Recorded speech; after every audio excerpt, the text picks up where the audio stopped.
Bon dia de dissabte, dia 2 de maig. És un dia assolejat però amb núvols, parcialment nuvolat. És el Dia Mundial de Lluita contra l'asma i contra l'assetjament escolar. Pel que fa a les dades, hem de dir que hem estat a 17 graus entre les 4 i les 7 del matí, que ara, quan són les 9 i quart, marca el termòmetre 22 graus de temperatura i a partir de les 14 hores podríem arribar als 33 graus.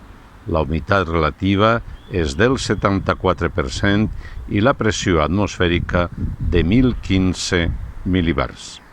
Bufa un vent de migjorn que rolarà a xaloc a partir de les 12 i a ponent a partir de les 6 de la vesprada. Pel que fa a l'eixida del sol, el sol ha eixit a les 7 i 1 minuts i es pondrà a les 20:57.